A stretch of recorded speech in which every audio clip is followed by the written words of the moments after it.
think the huge gap and disconnect and what people don't hear is actually when children are over 18. This is the biggest gap that we don't talk enough about, the lifelong journey of these people. Where do they go? You see a lot of autistic kids. Every elementary school, they do have a lot of kids. They have a specialized classrooms for the children with autism. But after 18, and in Ontario, high school accepted the autistic teens up to 21. They can stay in high school until 21, but what about after that? We talk about early diagnosis, early intervention, childhood, but we don't really talk much about adolescence and the adulthood life. Currently in Ontario, the current statistic shows 52,000 and over neurodivergent adults are on the waitlist for government-funded housing. It's not about early intervention and the therapy issue. It's about where do they spend the rest of their life in our community. And the wait time it's crazy. Over 20, 30 years of wait time depends on your severity, depends on what diagnosis do you have. We're hoping to see this next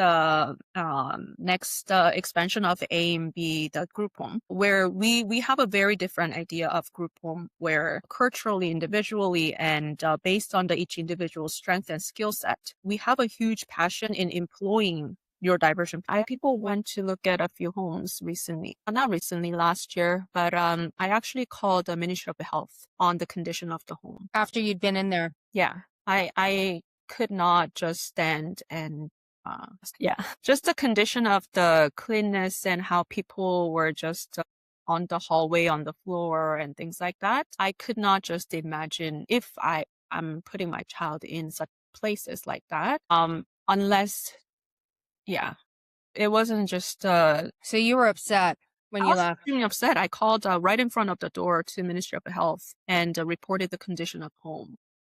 You probably still bothers you. It bothers me a lot. There's a wonderful agencies around AIM too that they only deal with adults. They have a 55-year-old coming to day program, but still waiting for group homes. Those students, 55-year-old students, their parents are in their 80s.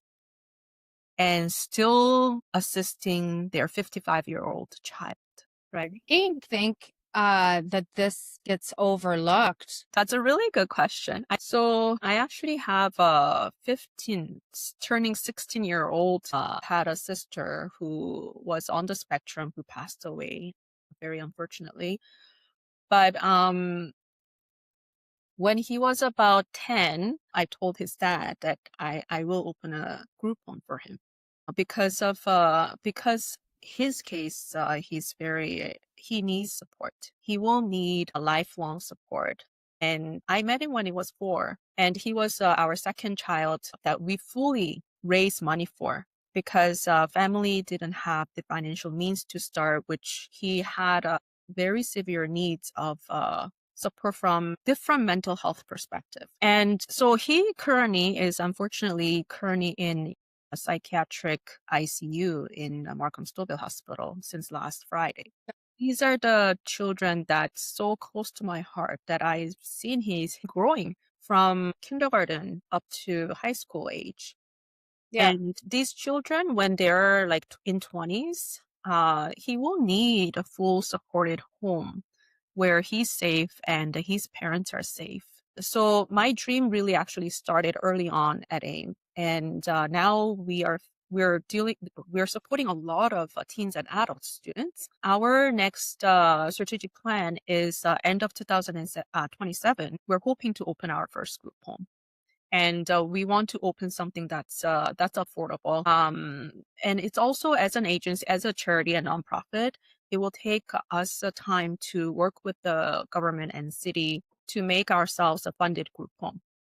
Tell us more about Blob. It serves the public. What do the kids do there? Yeah, so Blob is a very special place. It's a beautiful cafe. We welcome anybody. We have neurodivergent people just coming in to hang out, and neurodivergent people come in to volunteer. There are people who are coming in to learn job skills. There are people who bake make soap, make bracelets, serve customers, and make drinks, cleaning the table. There are a bunch of things happening at Blob Cafe. One thing was that I wanted people to be house. You wanted them There to are a be lot of what? times people to be the neurodivergent people to be out of their house, come out and be outside in the community. I actually met a mom many years ago, has a very high functioning 27-year-old autistic son. And I asked, Mm-hmm. what does your son do? He's so talented. And she said, except the time that I take him to church on Sunday, he stays home 6 days a week. Right. And I said, why does he stay home? And she said, it's not safe for him to be outside. That really shocked me too. Like when I see this 27-year-old, I see like a lot of strength. He's able to play Right. piano. He's able to talk to me, limited verbal communication, but he's able to express. He is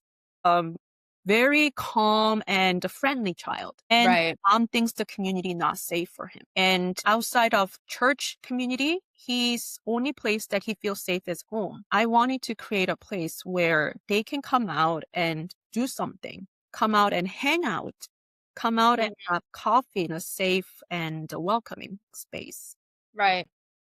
That was Blob Cafe is very small, but I feel that Blob Cafe serves in all those purposes. That people are able to learn, people are able to have fun, people can just come and relax, people can have a lunch there. So we do have many different positions or places or ideas that they can come in and share with other people. So you have these autistic youths and young people, young adults in there working, they're serving customers. Some of them are baking. It depends on their capabilities. But tell me about the approach that is required to meet autistic kids where they're at because that's not a skill that even people who are seasoned in the field can do. Like, tell me about how you approach it in getting them to actually participate and then what kind of impact it has on them when they can actually see that they've accomplished something.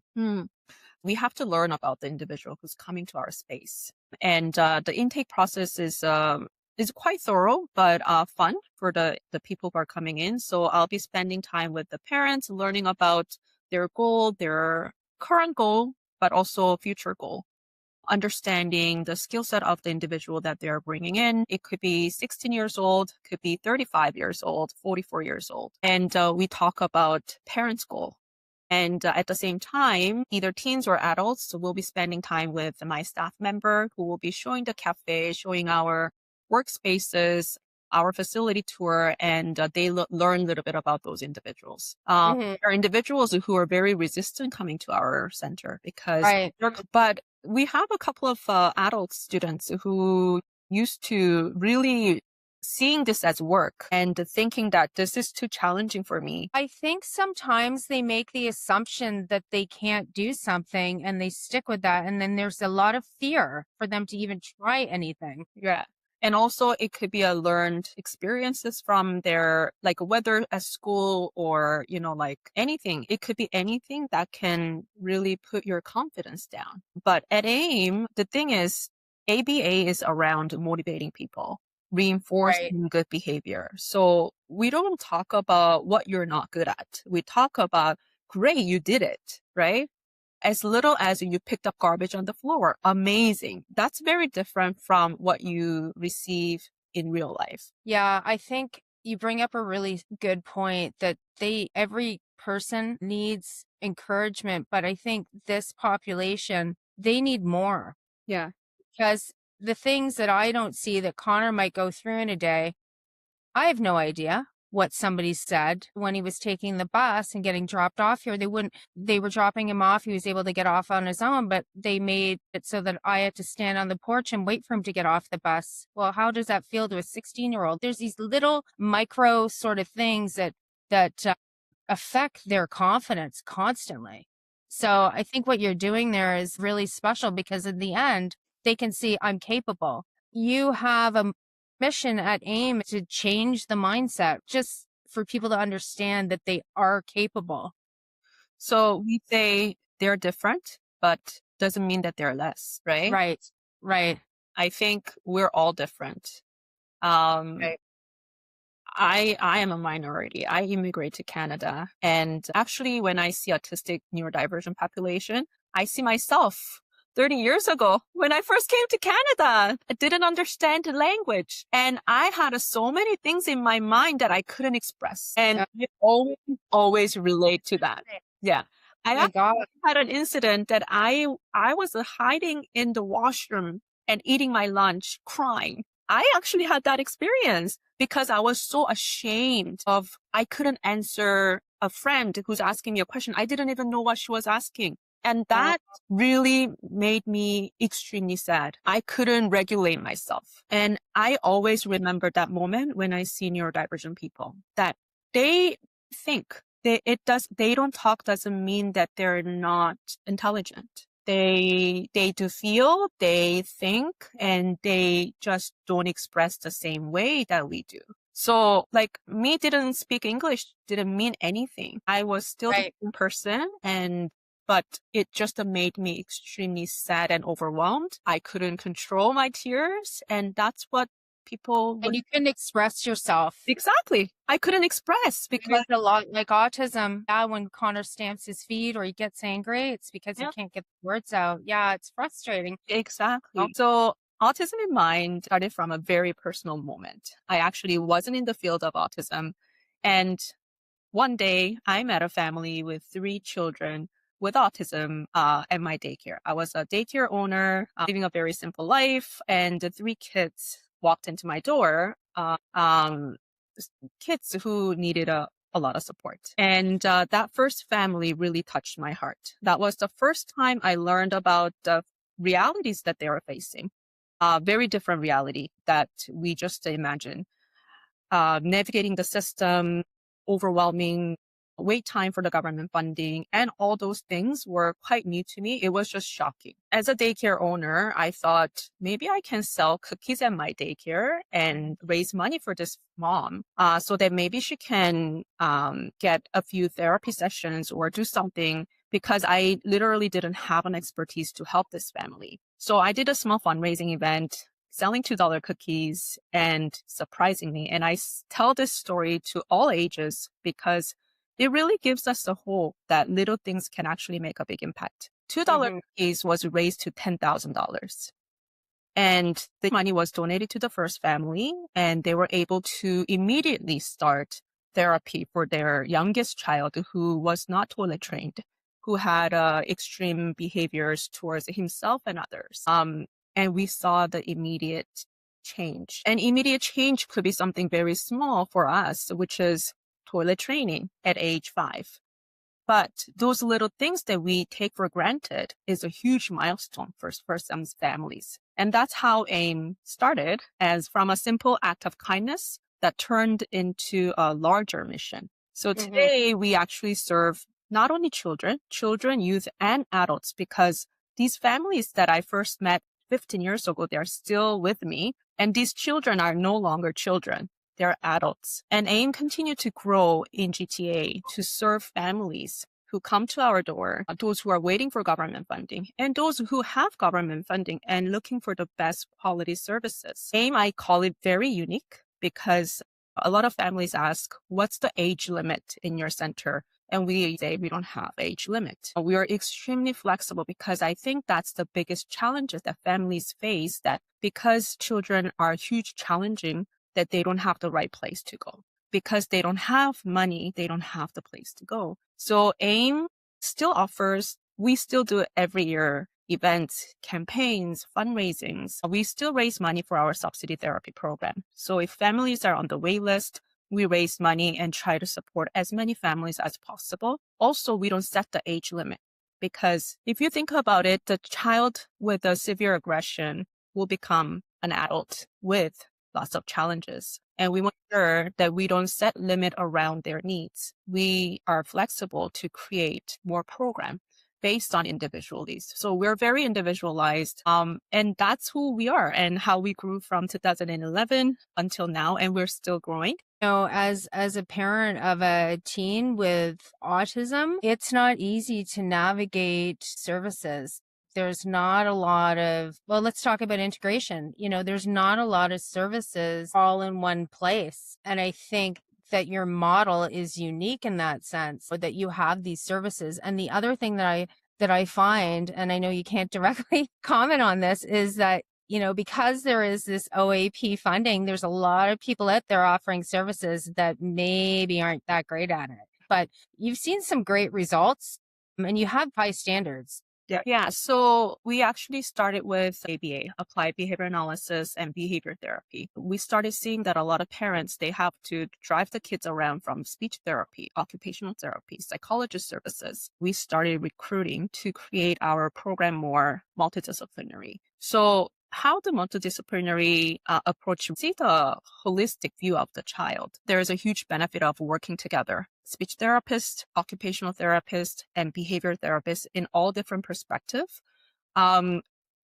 Say we have the best service out there. But what's really proud about AIM is that we're nonprofit. We spend most of money in and invest in our staff training. We do have a private school, AIM Without Limits, where we started during COVID time. So if you think about COVID time, our entire education system flipped, right? Children were all gone to online. They don't even know how to navigate computer, but they were sitting in front of the computer, whether they're kindergarten, grade 8, university, or they have special needs. We went through a lot of mental health challenges, not only for the children, not only from the children, but also parents who are serving their kids at home 24/7 during COVID time. And we thought it's not going to work out for our kids. And it was a very difficult time for us, but we also thought that it was the most needed time for the client that we serve, that we had to open private school care where we offer schoolings for special needs children. Where do these children face the most challenges when they're learning? And we brought the best education system from Seattle in the States, school called the Morningside Academy. They're renowned in their model and their approach to education. Nationally lead entire special education, like the philosophy, trainings, and strategies. They're the ones who research new special education models and things like that. So they do have a proven research background to how they are leading their education system. Mm-hmm. But that's a one very small example of how we invest in quality of our services.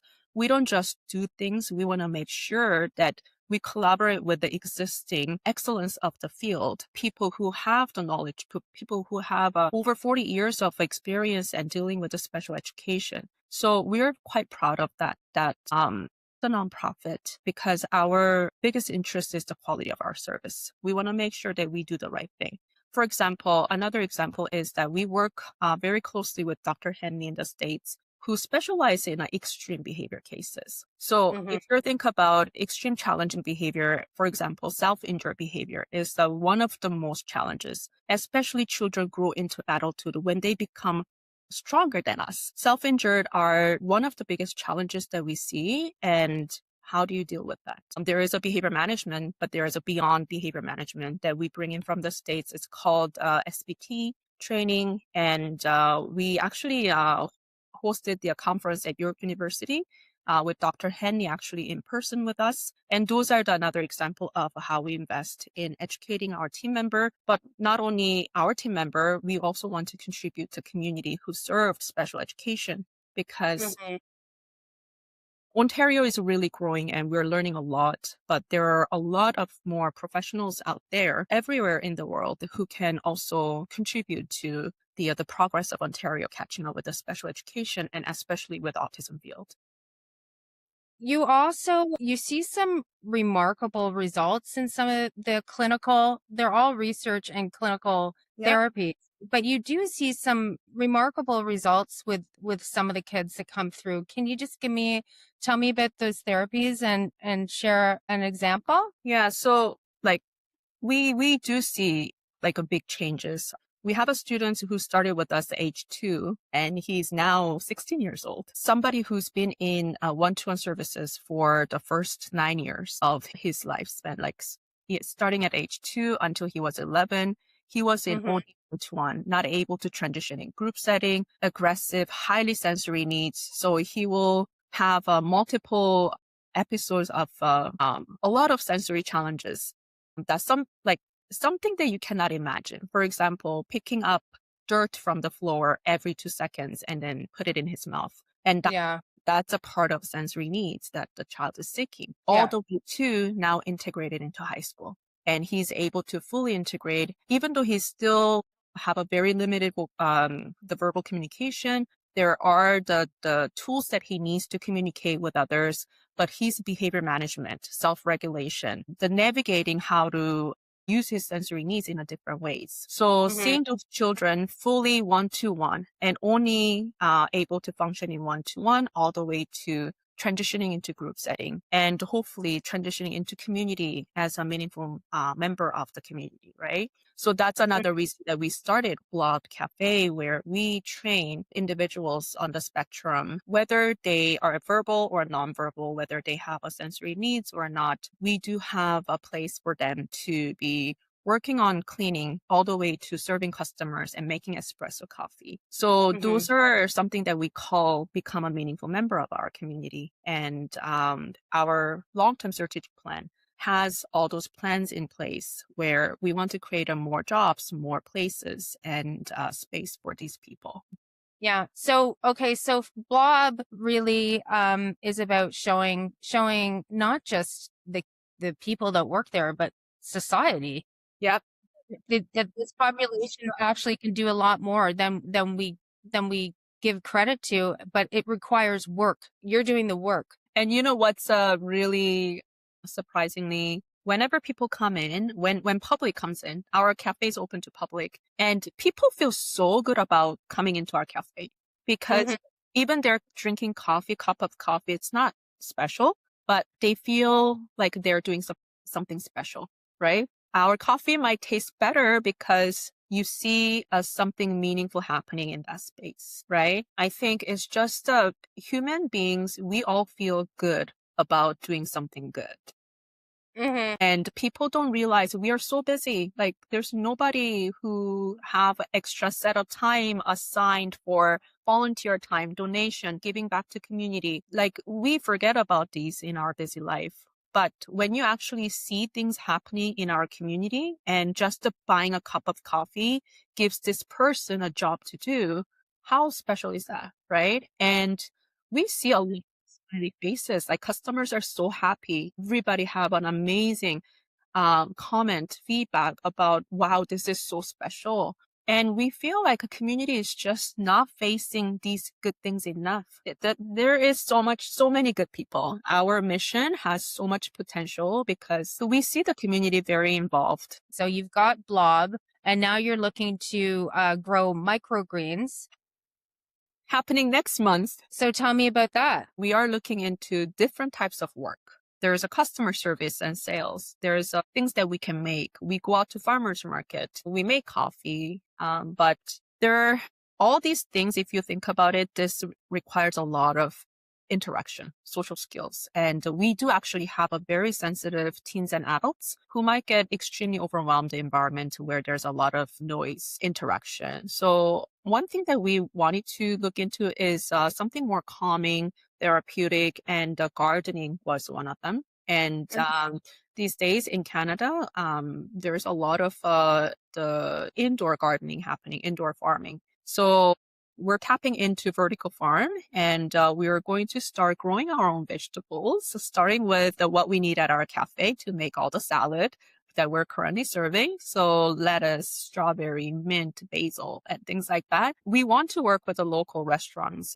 who wants to serve fresh, organic vegetables and also highlight that these are actually contributing to meaningful work for neurodivergent people. So we're very excited for next month. Okay, so this is part of your unique vocational training for teens and young adults, so they can have purpose for themselves and in the community. Unique. And we are very hopeful because just to tell you a little bit about the vertical garden, it's all automated. So it needs approximately 7 to 10 times a daily check-in, but it's a very short check-in where it's very systematic. Actually, they develop a manual for special needs people as well. And it's based in Canada. We're going to get all our staff fully trained to manage the farm and start training our neurodivergent members. I was talking to one of Connor's therapists who he worked with when he was younger.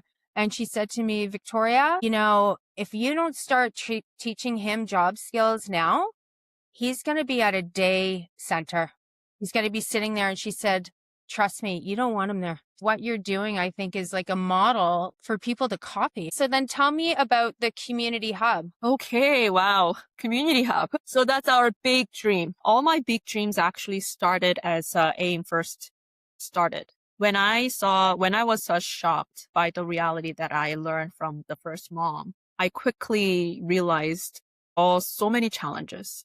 And I'm a mom myself. I have 2 children. And what really hit me was when my kids are sick, sometimes I don't get to see a specialist right away. And I get so anxious and mad because my child is sick. And I'm imagining these parents waiting 7 years for the OAP funding, 20 years for group home. Their needs are like right now situation, but you're being told that you have to wait. And some of the parents said they're on the wait list, but no one answers their call. Yeah. Waiting. There's no answer. There's no one that they can speak to. They're like just a facing dark wall. So Community Hub, it already started like 2016. I was telling people that I want to create a hub that it's like a community, small community inside our community where, we have an Italian town, like we have a Korean there's a town for everything because there are community, not that they don't speak English, but they eat same food. They speak same language and there's a culture happening, very small part of our city, right? And I think neurodivergent autistic population is big enough and it's extremely growing in our community that they need their own community. That's expected that they come in, they don't have to, like try to fit in. Like, why do anyone need to try to fit in something that, like they're not? So the community hub is basically a bigger idea of a current AIM. So I am extremely proud of what we have created in an AIM so far. But community hub, we are looking at 4 or 5 acre of a space with a fully facility that has a small medical services, swimming pool, gym, like a community center, facility, library, training center like YMCA, small community convenient like grocery store, vertical garden that we are starting right now, cafe that we already have, where 30 to 40% of these the employee that we hire is neurodivergent people. So people don't come in just being frustrated about wait time, being frustrated about my server not able to understand my order, because they already come in with an idea that we all have to slow down and be patient, that we are in a community where we have to accept, we have to. Yeah. I read somewhere the 6-second rule that if somebody with autism doesn't answer you immediately, it's the processing. You got to give them 6 seconds. Yes. Answer. And I think what you're saying actually is like, we talk about inclusivity and acceptance, but a lot of the time these kids are expected to be neurotypicals, and that causes a lot of shame. That causes them to retreat. Yeah. And as they grow this as another mental health issue. Right. Yeah. Anxiety, depression, and all those really come afterwards. But if they feel this. Yeah, because just like us, if we're in that situation, if I was that high school student, like a girl who was hiding in the washroom, but if my language didn't develop, right? Right. I'm still hiding. And then as an adult, who knows what kind of mental health that I've been facing, right? So that supportive environment is extremely important, especially for the population, autistic and neurodivergent people, because a lot of times what they hear is what they're not able to do. And at AIM, especially in Blob Café, we usually say, now they're adults. We still teach them the things that they need to learn and at a functional level, but spend more time in finding out what they're actually able to achieve and do. They all have strength. So spend lots of time finding their strength, because that's where we're going to start it. from the strength. And that takes some digging. That takes a lot of patience. And, that's amazing that you do that. What do you want people to understand about people with autism? Is there something that you think society as a whole needs to get on board with? One thing I want to say is they're capable. They're capable. I talked about that we collaborate with the Seattle School more. Mhm. Their consultant professor, he has a PhD, he works with mice. And what he said was, if your students are not learning, you haven't taught them. Yeah. If you never say your students are not learning, you need to teach them the way that they're learning. He said, I can teach my mice to play basketball using ABA. So you go teach your students. I think society might not be as advanced as it thinks it is. We're just expecting square pegs to fit in round holes still largely. So the community hub, that's a big project. You have the sketches. That's something that is a target. Yes. And yeah. We were so grateful for the WZMH architect last year towards our gala. They did a pro bono rendering, full architectural rendering for us, which is very proudly it's positioned in our center. We're always looking at it. That's where we are going. And we're reminding ourselves. Yeah. We will be also creating a committee to work towards the capital project. It's going to be a long-term project. And we're looking at 10 years, but AIM is known to achieve our vision in a much shortened time and based on our 15 years of history. So who knows? We are really active in collaborating with our community, reaching out to people. So we know that when we're doing the right thing, there's the right community members come out to help too. So we're very hopeful for our big project. Yeah. Always looking for people to come reach out if you want to be part of this something meaningful. Yeah, and that would be the first community hub of its kind. So how can people help get more group homes off the ground? AIM is not the only charity in Ontario. There are many charities working towards the same mission. It's just that even there are so many charities, it's just not enough. And like people who have time and financial means, we can all support such a important issue in our community, because I think neurodivergent autism, this is not just impacting one individual, it's impacting family. The family means that member of our community. So I think supporting small charities, because I don't want to, this is not about who's not doing their job. It's just the demand versus what's out there, right? So supporting charities like this, volunteer. If you're not financially able to afford volunteering, sharing informations with people, raising awareness, and really look around and be patient with people who needs extra help, so that the community has us slowly changing, because it's about the culture, like a social culture change. Yes, it's a social culture change. And there's a ripple effect, you do one thing, but that will, influence other people to be kind. And more neurodivergent people can come out to the community because they feel safer. But it's everybody's responsibility. We all have a part in it. Just visit our website and see our current impact, but also our future plans. And I know there are so many great people out there. If you want to be part of it, really, don't be shy to reach out.